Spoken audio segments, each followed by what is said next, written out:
Halo, perkenalkan nama saya Aulia Maharani dengan NIM 25140160119. Saya dari Prodi Sastra Indonesia kelas A. Di sini saya ingin menjelaskan tentang topik tema kerangka karangan dan situasi dunia. Ini dilatar belakangi dengan bahasa Indonesia adalah bahasa nasional. Bahasa Indonesia sebagai bahasa nasional, bahasa Indonesia berfungsi sebagai bahasa persatuan berbagai bahasa daerah di Indonesia. Bahasa tidak hanya digunakan dalam komunikasi secara lisan, tetapi juga dalam komunikasi secara tertulis. Begitu halnya dengan bahasa Indonesia. Adanya tema atau topik suatu karang merupakan hal yang sangat diperlukan untuk kerangka tulisan awal sebelum memulai menulis. Ini dikarenakan topik atau tema ini merupakan acuan untuk menuangkan isi pikiran atau ide menjadi sebuah tulisan. Hal ini juga berguna untuk mencegah sebuah tulisan yang dibuat melenceng dari apa yang diinginkan dan menghasilkan sebuah karangan yang diinginkan oleh penulis. Pengertian topik.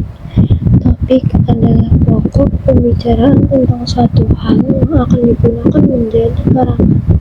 Topik karangan merupakan jawaban atas pertanyaan masalah apa yang akan ditulis atau Anda menulis tentang apa. Jika akan menulis karangan, topik adalah hal yang pertama kali ditentukan ketika penulis akan membuat tulisan. Pengertian tema. Menurut arti katanya, tema berarti pokok pemikiran. Pokok pemikiran tertentu yang akan disampaikan oleh penulis dalam karangannya disebut tema karangan.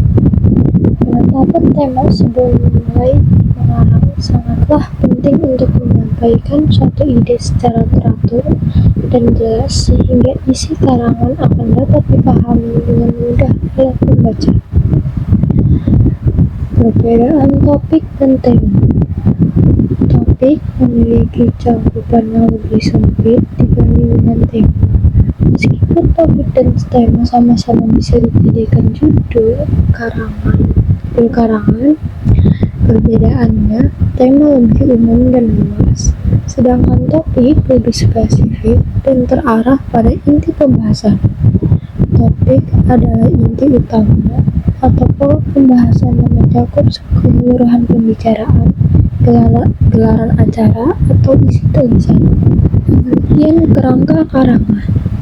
Kerangka karangan bisa juga disebut sebagai outline atau rangkaian gagasan. Kerangka karangan adalah suatu rencana kerja yang memuat penyusunan gagasan dengan gagasan lain di dalam sebuah karangan. Dengan kerangka karangan, penulis dapat menuangkan berbagai gagasannya secara sistematis dan juga terarah. Kerangka karangan memiliki bagian-bagian tertentu. Kerangka karangan umumnya terdiri dari 3 bagian utama, yaitu pendahuluan atau introduction, isi atau body, dan penutup atau conclusion. Setiap bagian ini memiliki fungsi dan tujuan yang berbeda dalam menyusun dan menyajikan informasi. Berikut adalah gambaran umum tentang setiap bagian dalam kerangka karangan. Yang pertama ada pendahuluan, yang kedua ada isi, dan yang ketiga ada penutup. Pengertian sitasi ilmiah. Sitasi adalah sebuah referensi yang berisi sumber dari naskah yang dipublikasikan atau tidak dipublikasikan. Kegunaannya adalah untuk menulis ulang suatu pernyataan yang berasal dari orang lain. Apabila sedang mengutip suatu teori atau pertanyaan tanpa mencantumkan sumbernya, hal itu bisa dianggap melakukan tindakan plagiarisme. Jenis-jenis sitasi ilmiah. Sitasi dibagi beberapa jenis berdasarkan gaya penulisannya. Ketika menulis Penulisnya harus menentukan gaya penulisan yang akan digunakan. Hal ini penting untuk diperhatikan sebagai konsistensi gaya penulisan. Setiap gaya penulisan memiliki ciri khasnya yang bersumber pada buku, jurnal, media massa, arsip, dan lainnya.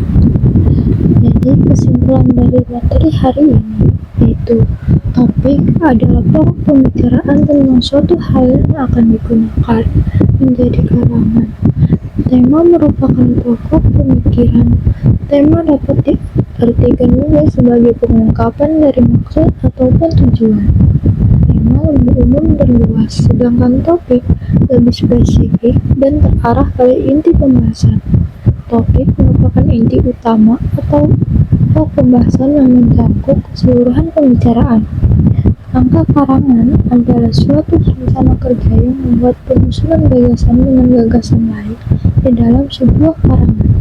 Kerangka karangan memiliki fungsi sebagai penghubung antara gagasan satu dengan gagasan lainnya dalam satu kedekatan.